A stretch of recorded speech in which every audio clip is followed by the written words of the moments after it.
Montana Territory, 1875. Katherine Brooks clutched her threadbare shawl tighter as the stagecoach rumbled to a halt before Willow Creek's only hotel. At 24, she felt twice her age, the weight of widowhood and 3 young sons pressing down on her slender shoulders. Her chestnut hair, once her pride, hung limp beneath her worn bonnet, though its rich color still caught the afternoon light. The simple navy dress she wore had seen better days, patched discreetly at the elbows where the fabric had worn thin from holding her youngest. "Last stop, ma'am," the driver called, not unkindly. "Willow Creek." Katherine gathered her sleeping 3-year-old son closer. "James, Thomas," she whispered to her older boys, 5 and 7. "Wake up. We've arrived." This dusty frontier town wasn't what she'd imagined when her late husband's sister had written, promising them a home. But after Robert's death and the mine collapse, and the subsequent eviction from company housing, Katherine had clung to that promise like salvation itself. The long journey west had depleted what little savings remained. "The frontier is no place for a woman alone," Robert had always said. Now she was proving him right, alone with 3 children and nowhere else to turn. A stocky man in a shopkeeper's apron approached as Katherine struggled down from the coach with the children. "Mrs. Brooks?" he asked, his expression already souring. "Yes, I'm Katherine Brooks. These are my sons." "Martha's not here anymore," he interrupted. "Left for California 2 months past." The world seemed to stop. Martha's gone? But her letters. Married some prospector headed west. Sold her place before she left. He shuffled uncomfortably. Town's got no boarding house to speak of.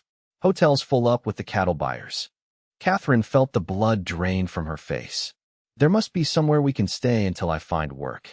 The shopkeeper looked at her 3 boys, who stood tired and confused in the dust. His lips thinned. "Work's scarce even for men. Woman with 3 little ones." He shook his head. "Stagecoach heads back east tomorrow morning." As he walked away, Katherine fought against the tears threatening to spill. Her whole life had become a series of closed doors since Robert died. Each town, each relative, each opportunity, all had rejected her and her boys. The East had nothing left for them, but the West seemed equally unwelcoming. "Mama," Thomas tugged at her skirt. "Where are we going to sleep?" Before she could answer, a deep voice spoke from behind her. "Pardon me, ma'am." Katherine turned to face a young man leading a chestnut mare.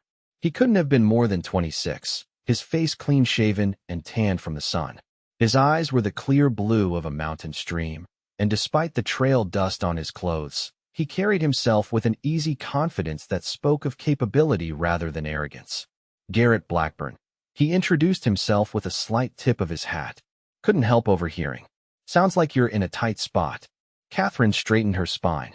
"We'll manage, thank you." A small smile touched his lips. "Never said you wouldn't, ma'am. But winter's coming, and Willow Creek can be mighty unfriendly to newcomers." He glanced at her boys, who were watching him with wide eyes. "I've got a ranch about 5 miles outside town. Not much to look at, but I've got a spare room that's going unused. You and your boys would be welcome until you sort things out." The offer hung between them. Katherine had learned the hard way that men's kindness often came with expectations. "That's very generous, Mr. Blackburn, but just Garret, please." He knelt to be eye level with her oldest son. "What's your name, partner?" "James," the boy replied, shoulders squaring slightly. "Well, James, you look like a fellow who takes good care of his mother and brothers." The boy nodded solemnly. Garret stood again. "Mrs. Brooks, I've got plenty of space, a warm hearth, and food to share. No strings attached. Tomorrow, if you'd rather try your luck elsewhere, I'll drive you back to town myself." Katherine studied him. There was something in his eyes, a loneliness, perhaps, that mirrored her own. The alternative was spending their last dollars on the stagecoach, only to face more rejection elsewhere.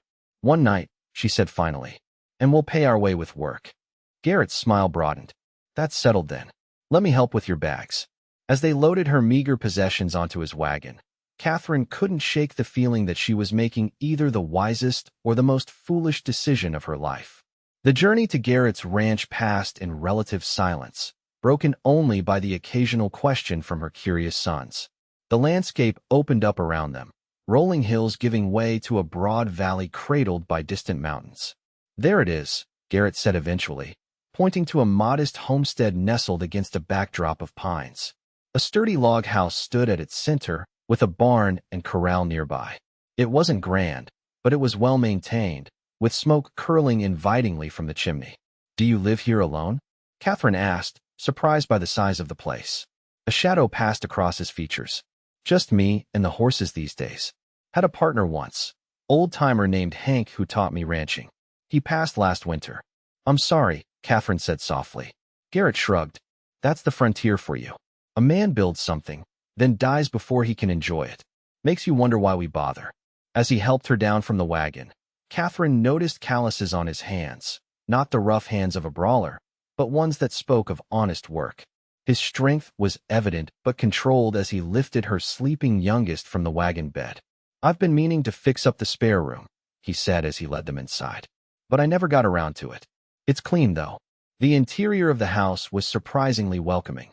Simple furnishings, but arranged with care. A fire crackled in the stone hearth, and the scent of stew hung in the air. "Mrs. Wilkins from town comes by twice a week to cook and clean," he explained, seeing her surprise. "Says a bachelor like me would waste away otherwise." That night, after settling her exhausted boys in the spare room, Katherine found Garret sitting on the front porch, whittling a small wooden horse. "Thank you," she said, wrapping her shawl against the evening chill, "for taking us in." He glanced up. "Anyone would have done the same." "No," Katherine said firmly. "They wouldn't. And we both know it." Garret was quiet for a moment. "The West isn't always kind to those who come seeking a fresh start. I know something about that. You're not from here originally?" "Pennsylvania. Came out after the war." He set down his carving. "Lost my parents young. Drifted west with nothing but dreams, and ended up finding something real." He gestured to the land around them. "This place saved me. Gave me purpose." Katherine studied his profile in the fading light. "You're young to have accomplished so much." A wry smile touched his lips. 25 isn't so young out here. Men either grow up fast or don't grow up at all." The week that followed established a cautious routine. Katherine insisted on earning their keep. Cooking, mending, cleaning the house to a standard Mrs. Wilkins had never achieved. The boys, initially shy around Garret, soon followed him like ducklings, fascinated by his work with the horses. One afternoon, Katherine found Garret teaching James how to groom a gentle mare. "Easy now," he was saying. "Horses can feel what you're feeling. If you're scared, they get scared too." "I'm not scared," James insisted, though his small hand trembled slightly on the brush. "Being scared isn't shameful," Garret said. "It's what you do when you're scared that matters." The words struck Katherine deeply. Since Robert's death, fear had been her constant companion. Fear of failing her sons, of not providing, of the harsh judgment of others. She'd been running from it rather than facing it. That evening, as they sat by the fire after the boys were asleep, Katherine gathered her courage. "I need to find work," she said. "Real work that can support us." Garret looked up from his ledger. "There's talk of the school reopening. Town's been without a teacher since Miss Abernathy married last spring." Katherine straightened. "I was a teacher before I married." It felt like another lifetime, the eager young woman with books and dreams. "Then perhaps Providence has brought you to exactly the right place at exactly the right time," Garret said, his eyes reflecting the firelight. The following day, Garret drove Katherine to town to meet with the school board. Three serious-faced men who were more interested in finding someone, anyone, to teach the town's children than in her specific qualifications. "It doesn't pay much," the head trustee warned. "And the schoolhouse needs work." "I'm not afraid of work," Katherine replied, her chin lifting slightly. "She'll take it," Garret said, his steady presence beside her lending Katherine confidence she hadn't felt in years. As they drove back to the ranch, Katherine felt a lightness in her chest. "I can't believe it. A real position." "You'll be wonderful," Garret said. "The town needs someone like you." "Someone like me?" She looked at him curiously.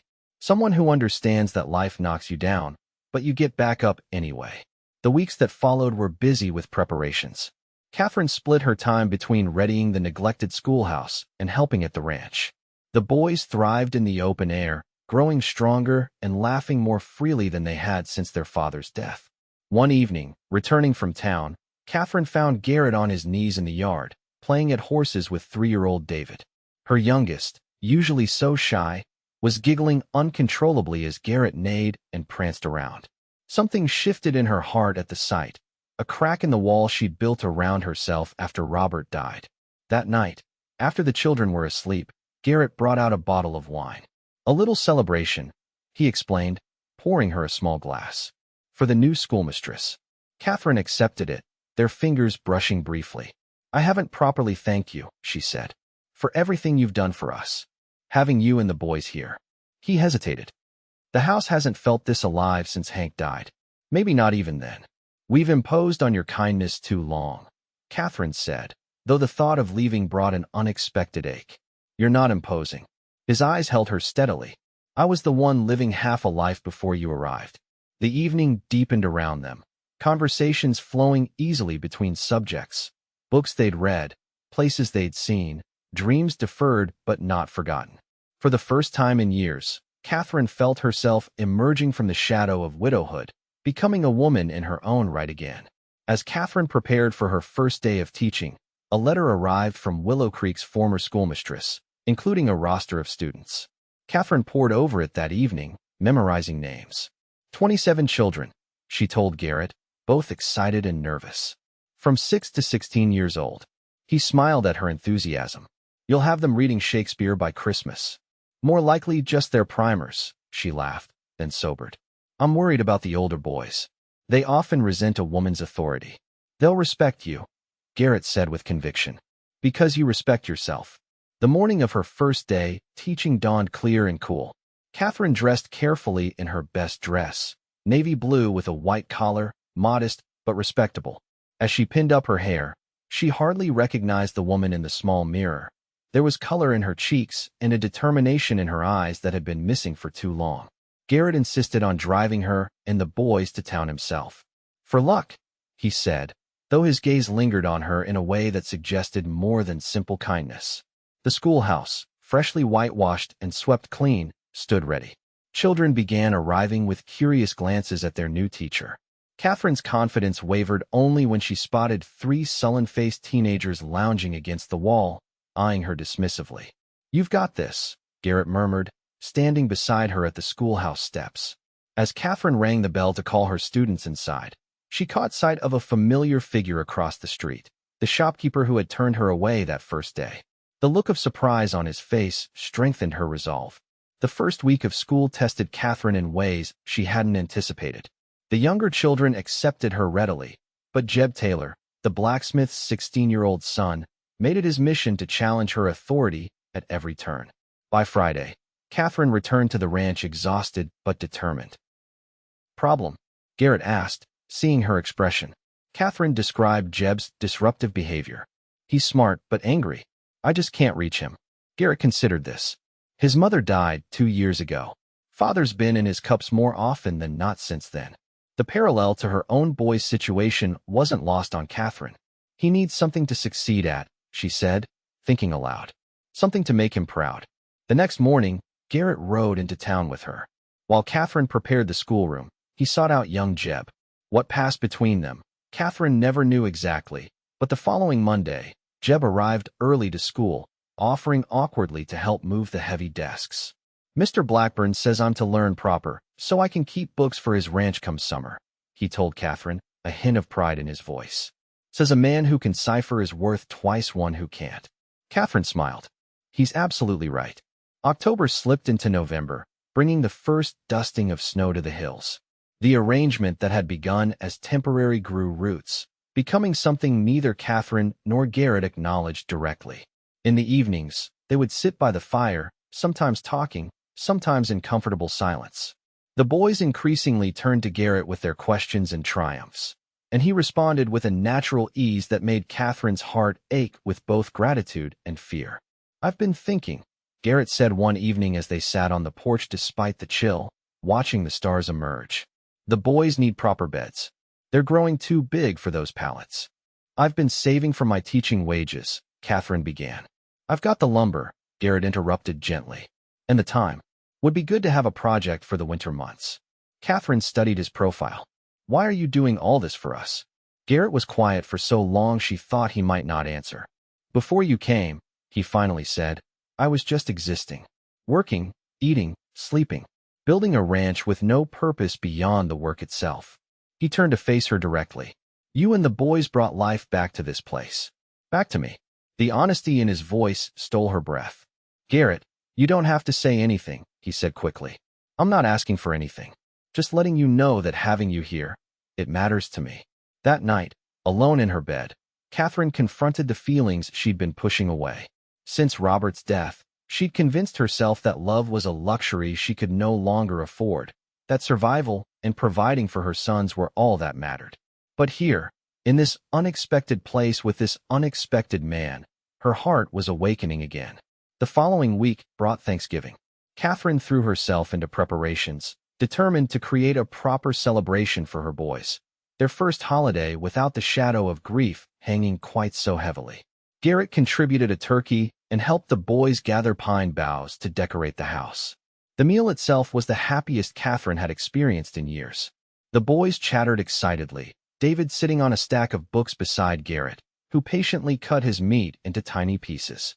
When Thomas solemnly announced he was thankful for Mr. Garret and the horses, Katherine had to blink back sudden tears. Later, after the dishes were washed and the boys asleep, Garret produced a small parcel. I have something for you, he said, uncharacteristically hesitant. Inside the brown paper was a book of poetry, Tennyson, leather-bound and obviously cherished. It was my mother's, Garret explained. Thought you might enjoy it. Katherine ran her fingers over the embossed cover.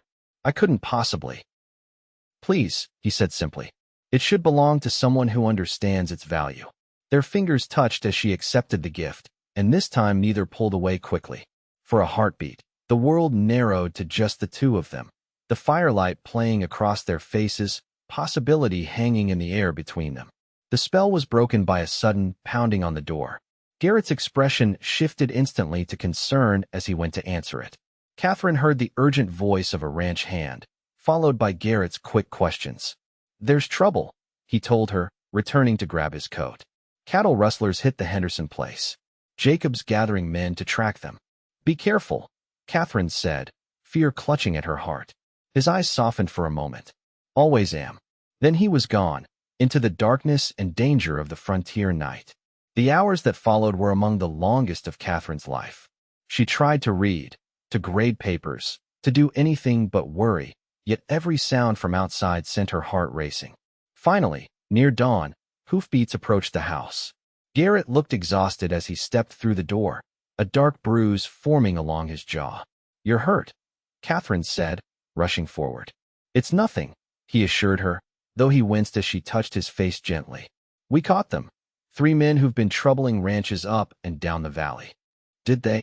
Katherine couldn't bring herself to ask if he'd had to kill.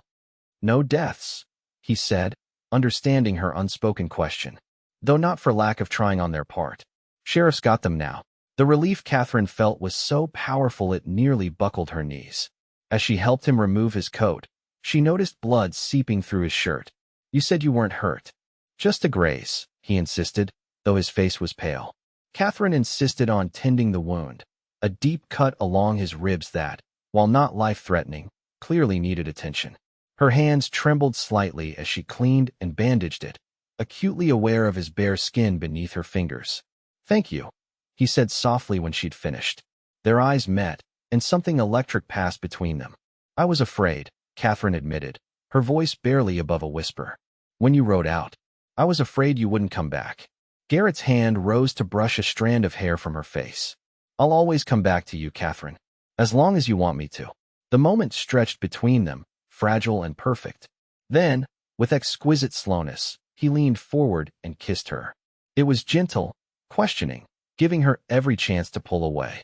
Instead, Katherine found herself responding, her hands coming to rest against his chest as the kiss deepened. When they finally parted, both breathless, Garret rested his forehead against hers. I've been wanting to do that since the moment you stepped down from that stagecoach. Katherine smiled. Even with 3 boys and a desperate situation? Especially then, he said. You looked so fierce and determined. Like nothing could break you, even though everything was trying. The days that followed took on a dreamlike quality for Katherine. By unspoken agreement, they kept their changing relationship private, stealing moments when the boys were occupied or asleep. Each touch, each kiss, each shared smile felt like reclaiming a part of herself she'd thought lost forever. Yet doubt still lingered. Katherine had built her life around one certainty, that her sons came first. Opening her heart again felt dangerously like divided loyalty. These thoughts weighed on her as Christmas approached. The school term ended with a pageant that brought the entire town together. Katherine watched with pride as her students, including a now-engaged Jeb Taylor, performed recitations and carols. Afterward, several parents approached her with kind words and small gifts. Even the shopkeeper who had turned her away that first day offered grudging praise for her work with the children. "Seems you've won over the whole town," Garret commented as they drove home through gently falling snow. "Not everyone," Katherine said, thinking of Mrs. Haverford, a prominent widow who made no secret of her interest in the town's most eligible bachelor, and her disapproval of Katherine's presence at his ranch. Garret followed her gaze to where Mrs. Haverford stood watching their departure, lips pursed. "Eleanor Haverford doesn't approve of much beyond her own reflection," he said dryly.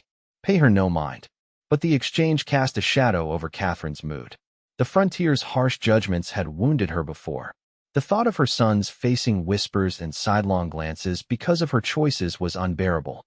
Christmas Eve brought a fresh snowfall that transformed the ranch into a wonderland of white. The boys were beside themselves with excitement, having helped Garret cut a small pine to serve as their Christmas tree.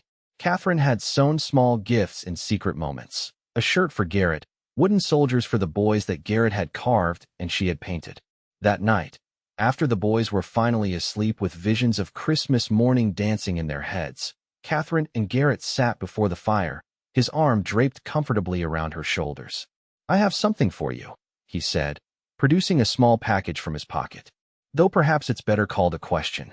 Katherine's heart quickened as she unwrapped the paper to reveal a small wooden box. Inside nestled a ring, a simple gold band with a modest pearl at its center.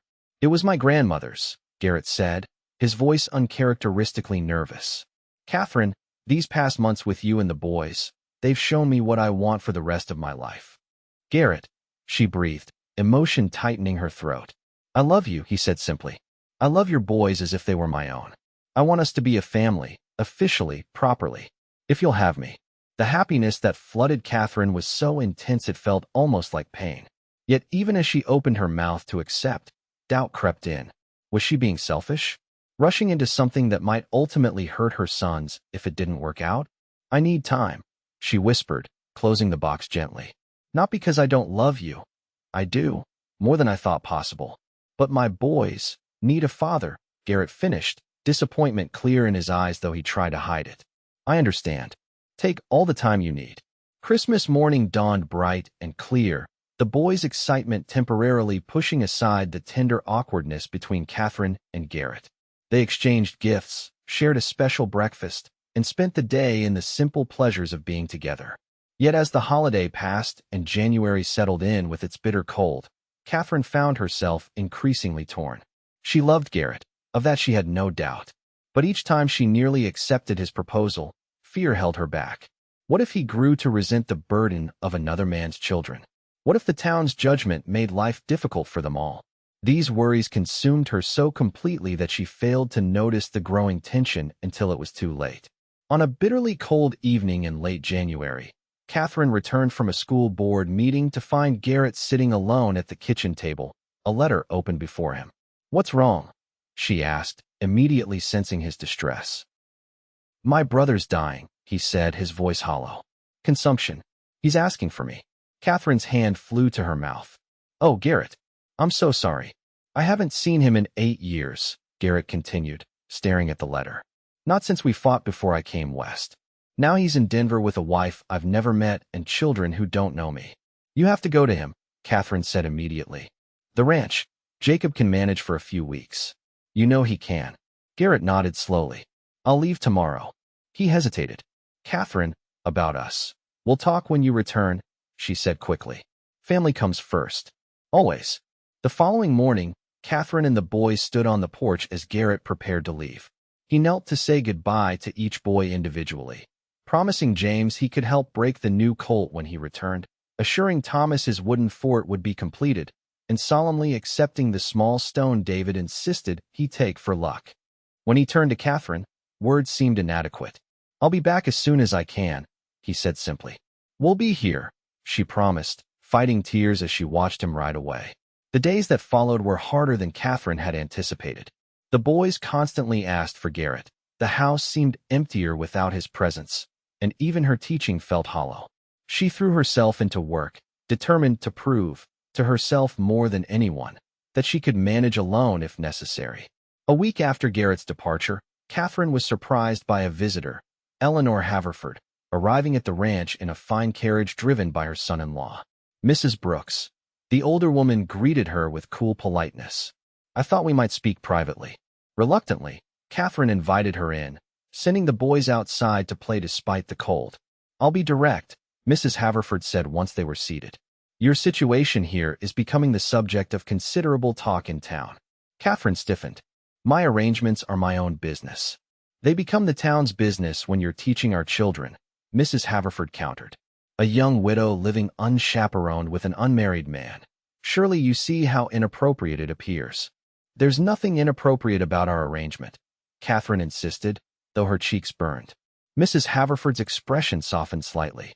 "My dear, I don't doubt your intentions are honorable, but appearances matter on the frontier perhaps more than anywhere." She leaned forward. "I have a proposition. My daughter in Butte City needs a governess for her children. The position includes room and board for you and your sons. It would be a fresh start, away from complications." The offer hung in the air between them. Katherine recognized it for what it was, both a genuine opportunity and an attempt to remove her from Garret's life. "Thank you for your concern," Katherine said carefully. "But my place is here now." Mrs. Haverford's lips thinned. "Consider carefully, Mrs. Brooks. A woman in your position can't afford pride. What if Mr. Blackburn doesn't return, or returns with different intentions?" The seeds of doubt she planted took root in Katherine's mind, flowering into full-blown anxiety in the days that followed. When nearly 3 weeks passed with no word from Garret, Katherine began to wonder if Mrs. Haverford might be right. Perhaps his absence had given him time to reconsider their relationship, to realize the complications of taking on a widow with 3 sons. Then, just as February's grip began to loosen, disaster struck. A sudden fever swept through the town, and David, always the most delicate of her sons, fell ill. For 3 terrifying days, Katherine barely left his bedside, cooling his burning forehead and praying more fervently than she had since Robert's death. On the 4th day, as David's fever finally broke, Katherine collapsed from exhaustion. Mrs. Wilkins, who had come to help, insisted she rest while she watched over the boy. Katherine awoke hours later to the sound of hoofbeats in the yard. For a moment, her heart leapt with hope that Garret had returned. Instead, she found Jacob, Garret's foreman, standing grimly on the porch. "There's been an accident," he said without preamble. Garret's stage was held up outside Cheyenne. He was shot trying to protect the other passengers. The world seemed to tilt beneath Katherine's feet. "Is he alive?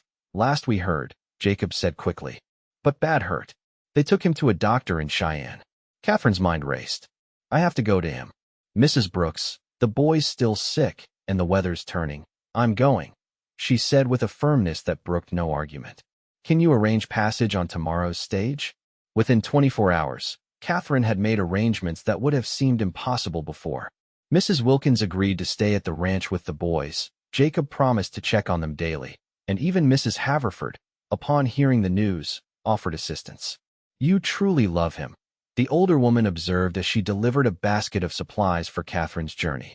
"More than I thought possible," Katherine admitted. Mrs. Haverford nodded slowly. "Then go to him. Some things matter more than propriety." The journey to Cheyenne was the longest of Katherine's life, each mile stretching endlessly as she imagined Garret lying alone and in pain.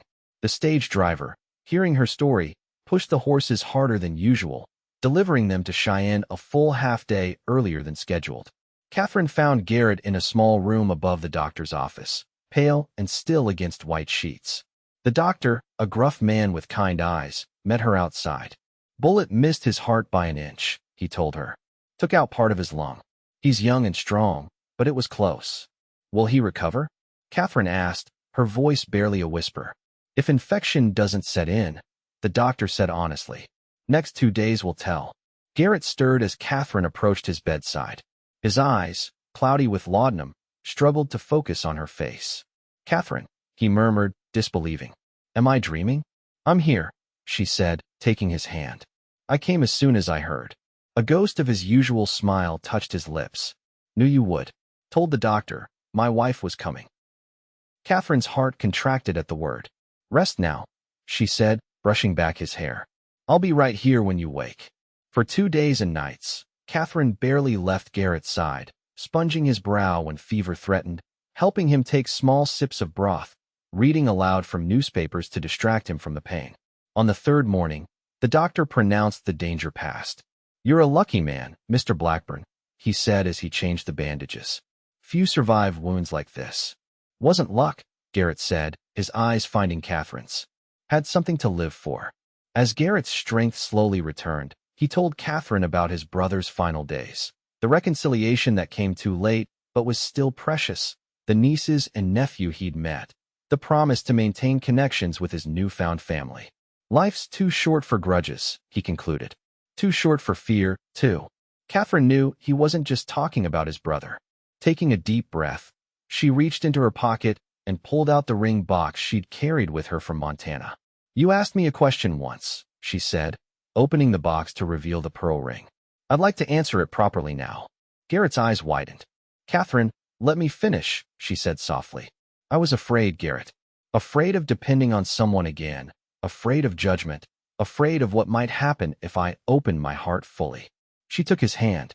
But when Jacob told me you were hurt, none of that mattered anymore. All that mattered was getting to you. Tears glistened in Garret's eyes. Are you saying yes? I'm saying I love you. Katherine smiled through her own tears. I'm saying the boys love you. I'm saying we want to be a family, officially, properly. Despite his weakness, Garret pulled her into a gentle embrace. I've loved you since the moment I saw you standing so brave and alone, he whispered against her hair. You and those boys became my heart before I even realized what was happening. 2 weeks later, when Garret was strong enough to travel, they returned to Willow Creek together. The town that had once turned Katherine away now welcomed them with open arms. The story of her journey to save the wounded rancher having traveled faster than the stagecoach itself. Even Mrs. Haverford greeted them warmly. I know when I've been bested, she told Katherine with grudging respect. And it seems I was wrong about what this town would accept. Spring came early that year, bringing with it new beginnings. Katherine and Garret were married in April, in a simple ceremony attended by the entire town. The boys stood proudly beside them, James holding the rings, Thomas and David scattering wildflowers gathered that morning. Do you remember what I said to you that first day? Garret asked as they stood on the porch of their ranch that evening, watching the sunset paint the valley gold. The boys were already asleep, exhausted from the excitement of the day. Katherine leaned against his shoulder. You said I was in a tight spot. Not that. He laughed, wrapping his arm around her waist. Later, when you were worried about imposing. Katherine smiled, remembering. You said we were home. I meant it then, Garret said, turning to face her. And I mean it now. This place was just land and buildings until you and the boys arrived. He placed a gentle hand against her cheek. You're home now, Katherine. All of you. And so am I. As the stars began to appear in the vast Montana sky, Katherine knew with absolute certainty that the journey that had begun in loss and rejection had led her exactly where she was meant to be, to a love strong enough to heal the wounds of the past and brave enough to build a future together on the frontier.